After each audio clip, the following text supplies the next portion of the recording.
بسم اللہ الرحمن الرحیم رب اشرح لی صدری ویسر لی امری واحلل عقدۃ من لسانی یفقہوا قولی۔ السلام علیکم ورحمۃ اللہ وبرکاتہ۔ ایک بار پھر منصوبہ سازوں نے مائنس عمران خان کی گیم ڈالنا شروع کر دی ہے۔ اس سلسلے میں ایک بیانیہ بھی بنایا جا رہا ہے، تو میں کچھ باتیں آپ کو کلیئر کرنا چاہتا ہوں۔ ایک ملاقات کا ذکر ہے بہت زیادہ، فضل الرحمان سے تحریک انصاف کے وفد کی بڑے خوشگوار ماحول میں ملاقات ہوئی ہے، یہ آپ کے سامنے آپ دیکھ سکتے ہیں، اور اس ملاقات سے بہت سارے نتائج اخذ کیے جا رہے ہیں، اور میں آپ کو ان تمام نتائج سے بھی آگاہ کرتا ہوں، لیکن اس میں ایک بڑی سمبولک چیز ہے، وہ آپ کو پہلے دکھانا ضروری سمجھتا ہوں۔ تحریک انصاف کے وفد نے فضل الرحمان کی امامت میں نماز بھی ادا کی ہے، یہ بہت سمبولک چیز ہے۔ میں کیوں ایسے بات کر رہا ہوں؟ کسی سے ملاقات کرنا کسی بھی وجہ سے کسی کا افسوس کرنے کے لیے یا سیاسی طرح ڈفرنٹ بات ہوتی ہے۔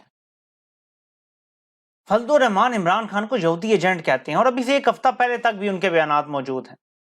آج تحریک انصاف کا وفد ان کی امامت میں نماز پڑھ رہا ہے، تو اس میں جو وفد میں لوگ شامل ہیں وہ بڑے انٹرسٹنگ کیریکٹرز ہیں سارے، ان کی وجہ سے بہت سارے خدشات جنم لے رہے ہیں، اس پہ میں بات کرتا ہوں آگے جا کے، لیکن صرف یاد دہانی کروا دوں کہ یہ کیوں بڑی سمبولک چیز ہے۔ 2019 کا جو فضل الرحمان کا دھرنا تھا، جو عمران خان سے ایکسٹینشن لینے کے لیے کروایا گیا تھا اور نواز شریف کو لندن فرار کروانے کے لیے کروایا گیا تھا، اس دھرنے کے دوران جنرل باجوہ کی فضل الرحمان سے ملاقات بھی ہوئی تھی، اور انہوں نے فضل الرحمان کی امامت میں نماز بھی ادا کی تھی۔ یہ بڑی سمبولک چیز ہے کہ کون کتنا کس پہ اعتماد کر رہا ہے، کس کو آگے کر رہا ہے اور اپنے بہت سارے منصوبوں کے لیے ضروری سمجھ رہا ہے۔ یہ بڑی سمبولک چیز ہے۔ اب ذرا ہم حالات کا اور صورتحال کا تھوڑا سا جائزہ لیتے ہیں۔ جو لوگ ملنے گئے ہیں، علی محمد خان گرفتار ہوتے ہیں، شہریار افریدی بھی گرفتار ہوتے ہیں، لیکن دونوں کے ساتھ رویوں میں ہمیں بہت سٹارک ڈیفرنس نظر آیا۔ شہریار افریدی کا تو ایسا لگتا تھا کہ مار مار کے برا حشر کیا ہوا ہے، ان کے تو اپنے وفات بھی پا گئے تو ان کو باہر نہیں جانے دیا گیا، یہاں تک کہ ہائی کورٹ کو ایکسٹرا آرڈینری ریلیف دے کے اور پھر ان پہ پھر بھی پابندیاں لگانی پڑیں کہ وہ ایک بیان نہیں دے سکتے سیاسی۔ دوسری طرف علی محمد خان جب جیل سے باہر نکلے تو فلی اپنے جو زبردست ان کے ہوتے ہیں کپڑے وہ پہنے ہوئے، بال بنے ہوئے، بالکل زبردست، کوئی پتہ نہیں کہ وہ جیل میں تھے بھی یا نہیں، اور پھر تب سے لے کر اب تک دوبارہ ان پہ کوئی مشکل نہیں آئی۔ حالانکہ خیبر پختونخوا میں سپریم کورٹ نے پھر سے انٹروینشن کر کے پکڑ دھکڑ کی اجازت دے دی ہے، لیکن ان پہ کوئی مشکل نہیں آئی۔ ایک وہ تھے اس وفد میں، ایک اسد کیسر، جنہوں نے پرویز خٹک کے ساتھ پریس کانفرنس میں شرکت ضرور کی تھی، لیکن اس کے بعد دوبارہ عمران خان سے رجوع کر کے کہا تھا جی میں تو عمران خان کے ساتھ ہی ہوں۔ ان پر بھی اس پریس کانفرنس کے بعد کوئی مشکل نہیں آئی، جس عدالت میں جاتے ہیں وہاں سے بیل بھی مل جاتی ہے، اور مزید کوئی گرفتاری کا بھی خدشہ اب تک ظاہر نہیں ہوا، اور اب وہ نمودار ہوتے ہیں فضل الرحمان کے ڈیرے پر۔ اور مزید بھی کچھ لوگ ہیں جن کا نام لینا ضروری نہیں ہے، لیکن یہ دو مین لوگ ہیں۔ خدشات اس لیے جنم لے رہے ہیں کہ ایک طرف ان کے ساتھ بڑے فرینڈلی ماحول میں معاملات چل رہے ہیں، اور دوسری طرف یہ ایکٹیو بھی ہیں۔ ایک تو میں آپ کو یہ کلیئر کر دوں کہ اس ٹائم جو گراؤنڈ ریالٹی ہے، جو فیصلہ سازوں کو بھی سمجھ نہیں آ رہی، وہ 90 کی دہائی میں جی رہے ہیں۔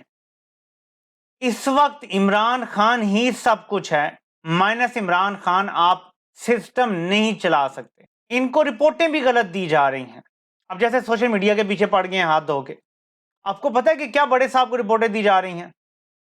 اب وہ ڈنڈا گھماتے ہیں، زور سے مارتے ہیں ٹیبل پہ، کیوں کنٹرول نہیں ہو رہا صاحب؟ سوشل میڈیا کیوں نہیں اب تک قابو آ رہا؟ کیوں نہیں بیانیہ بن رہا؟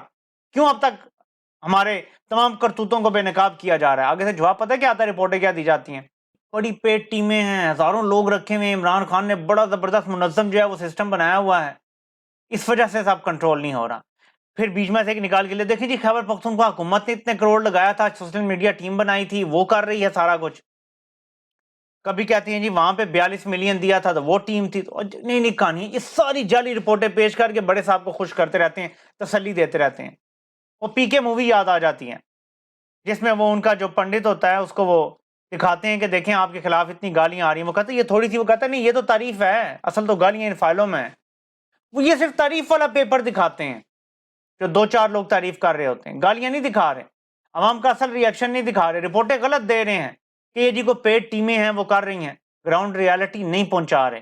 دنیا کا کوئی ایک ملک مجھے بتا دیں جو ان نوجوانوں کو ایلینیٹ کر رہا ہے، ان کو اپنا دشمن بنا رہا ہے اور ان سے دشمنی کر رہا ہے، جو حب الوطنی کے جذبے سے سرشار ہیں، جو اپنا کام چھوڑ کے، اپنا نقصان کر کے، اپنے پاس سے پیسہ لگا کے ریاست کو ڈیفینڈ کرتے ہیں۔ آپ کو پتہ ہے پاکستانی نوجوان کیا فیصلہ کر چکے ہیں کہ اب نہ کسی سیاسی لیڈر کے پیچھے آنکھیں بند کر کے کھڑا ہونا ہے اور نہ کسی ادارے کا دفاع آنکھیں بند کر کے کرنا ہے، صرف پاکستان کا دفاع کرنا ہے۔ اگر کوئی سیاستدان پاکستان کے ساتھ کھڑا ہوگا تو نوجوان اس کے ساتھ کھڑے ہو جائیں گے۔ اگر کوئی ادارہ پاکستان کے حق میں بہتر کام کر رہا ہوگا اور ساتھ کھڑا ہوگا تو نوجوان اس کے ساتھ کھڑے ہو جائیں گے۔ اگر کوئی سیاستدان اور کوئی ادارہ دونوں مل کے پاکستان کے حق میں بہتر ہوں گے تو وہ نوجوان مفت میں دونوں کا دفاع کریں گے، کوئی پیسہ نہیں لیں گے۔ لیکن اگر کوئی سیاستدان پاکستان کے خلاف کام کر رہا ہے تو وہ نوجوان فی سبیل اللہ پاکستان کی خاطر اس کو بے نقاب کریں گے، اور اسی طرح اگر کوئی ادارہ پاکستان کے مفادات کے خلاف کام کر رہا ہے تو وہ نوجوان فی سبیل اللہ اس ادارے کو بھی بے نقاب کریں گے۔ اب آپ کہیں گے کہ یہ کون طے کرے گا کہ پاکستان کے مفاد میں کیا ہے اور کیا نہیں ہے؟ تو آپ کی آنکھیں کھولنا چاہتا ہوں کہ یہ بھی پاکستان کا نوجوان طے کرے گا، جس نے پاکستان کو چلانا ہے اور جو پاکستان کا مستقبل ہے۔ پاکستان کی عوام طے کرے گی، پاکستان کے نوجوان طے کریں گے، جو پاکستان کی ٹوٹل آبادی کا 66% ہے، یعنی جمہوری طور پہ انہی کی رائے، انہی کا فیصلہ ہی مقدم ہوگا ہر چیز پہ۔ ٹوٹل آبادی کا 66% نوجوان ہے، آبادی کی 66% تعداد جو فیصلہ کرے گی وہ سب کو ماننا پڑے گا۔ تو پاکستان کا مفاد بھی نوجوان طے کریں گے، پاکستان کی ریڈ لائنز بھی پاکستان کے نوجوان طے کریں گے، پاکستان کا دفاع بھی پاکستان کے نوجوان کریں گے، اور ناقابل تذکیر دفاع بھی نوجوانوں کی وجہ سے ہوگا۔ جن سے جنگ شروع کی ہوئی ہے نا کچھ لوگوں نے، وہ 3، 6 نہیں تو 9 سال کے لیے قبضہ کر سکتے ہیں۔ جس نوجوان سے لڑ رہے ہیں اس کی عمر ابھی 18 سال ہے، 20 سال ہے، 22 سال ہے، میکسیمم 30 سال ہے، چلو 40 کر لیں۔ ان کے پاس آن ایوریج 20 سے 30 سال پڑے ہوئے ہیں۔ کیا کوئی لڑ سکتا ہے ایسے؟ ان کے پاس تو ٹائم ہی ٹائم ہے، اور وہ اپنے دلوں میں جو اب رکھے ہوئے ہیں، جو ظلم اور جبر ان کے ساتھ ہوا ہے، وہ اپنی نسلوں کو بھی بتا دیں گے۔ تو 20-30 سال بعد تو ایک اور نسل تیار ہو جائے گی، اور زیادہ آپ کو ریزسٹنس کا سامنا کرنا پڑے گا۔ تو عقل کیا کہتی ہے کہ سرنڈر کرو اپنے نوجوانوں کے سامنے۔ بھارت کے سامنے سرنڈر کرنے سے لاکھ گنا بہتر ہے کہ اپنے نوجوانوں کے سامنے سرنڈر کرو اور ان کو پاکستان چلانے دو، اور بھروسہ کرو کہ وہ پاکستان کو ٹھیک طرف چلائیں گے، کیونکہ وہ محب وطن نوجوان ہیں۔ آگے سے بیان آتے جی سول سوسائٹی کو اور لوگوں کو جو ہے وہ نوجوانوں کو بتانا چاہیے حقائق کیا ہیں، نوجوانوں کو کیا نہیں پتا۔ عمران خان نے ایبسولوٹلی ناٹ بولا، نوجوانوں کو تب ہی پتا تھا کہ اب اس کو نکال دیں گے، اس کے خلاف سازش ہوگی، وہی ہو گیا۔ نوجوانوں کو یہ پہلے سے پتا تھا، نہیں برداشت کر سکیں گے یہ وزن ایبسولوٹلی ناٹ کا، اور نہیں کر سکے جنہوں نے کرنا تھا وزن برداشت۔ تلخ کچھ باتیں ہیں، لیکن سمجھنے والے اگر سمجھ جائیں تو پاکستان بہتر ہو سکتا ہے۔ تو سمجھیں کہ مائنس عمران نہیں ہو سکتا۔ قوم فیصلہ کر چکی ہے کہ ایک بندہ پاکستان کے حق میں بہتر ہے، وہ پاکستان کو خوددار ملک بنانا چاہتا ہے، تو قوم نے صرف عمران خان کو چوز کرنا ہے۔ اب بیچ میں لالچ یہ ہے جی کہ عمران خان کو مائنس کر دیں، کوئی اور بندہ پارٹی لیڈ کرے تو ہم آپ کو الیکشن لڑنے دیں گے۔ اسد کیسر بھی بڑے مفاہمتی ہیں، علی محمد خان بھی بڑے مفاہمتی ہیں، ہو سکتا ہے وہ اس پہ تیار ہو جائیں گے، یار چلو ٹھیک ہے صاحب الیکشن لڑیں گے۔ نیت میں ان کی نہیں کہہ رہا بری ہوگی، اگر یہ کر رہے ہیں، اگر ابھی یہ خبر نہیں ہے، یہ سوچیں گے کہ یار اگر ہم لڑ لیتے ہیں الیکشن، جیت جائیں گے، طاقت میں آ جائیں گے، تو وہ عمران خان کو بھی ریلیف مل جائے گا اور معاملات آگے بہتر ہو جائیں گے۔ لیکن یہ نہیں ہوگا۔ جن قوتوں کے ساتھ آپ کا مقابلہ ہے وہ مارشل لا تو لگا دیں گے، عمران خان کو نہیں ریلیف دینے دیں گے۔ اس کو انڈرسٹینڈ کریں، آپ کو سمجھ آئے گی ساری بات پھر۔ یہ ذرا چیک کریں، 2 خبریں ایک ہی دن کی، چند گھنٹوں کے وقفے سے ہیں صرف۔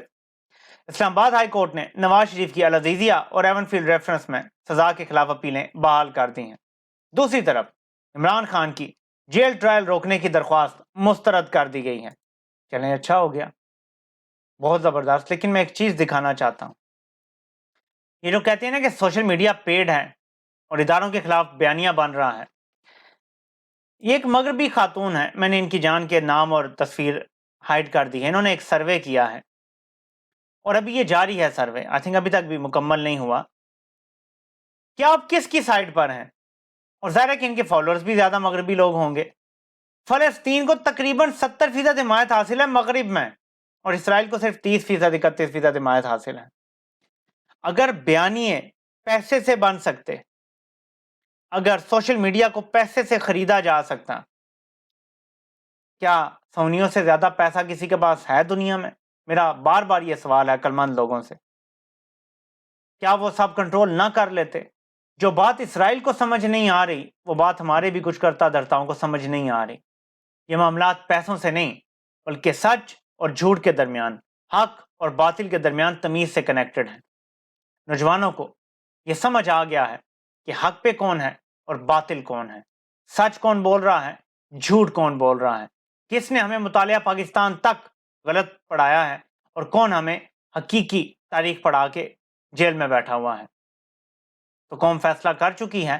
اب آپ بے شک کہتے رہیں کہ 1000 لوگوں کی ٹیم تھی تو وہ یہ بیانیے بناتی تھی، اسے کہتے ہیں کھسیانی بلی کھمبا نوچے۔